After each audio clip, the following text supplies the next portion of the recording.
This video will show you how to install your wide mouth tether onto your Budsy. The first thing you want to do is unscrew the top and then unscrew the other top underneath that one and remove it completely. Set it to the side to be installed later. Now on the edge of your tether, pull up and then guide it around the brim with your finger, which will ultimately remove it.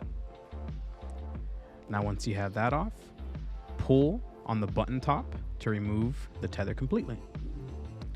Once that's off, take your tough tethers, loop it into the button, and reinstall the button into the top cap by pushing it in firmly. You'll hear it click, and that'll let you know that you're all good. The larger part of the tether goes around the bottom. Make sure that it's all the way down on the bottom since there is a lip that you need to pass. And once it's secured, bring the centerpiece back in and install. And then reinstall your top cap.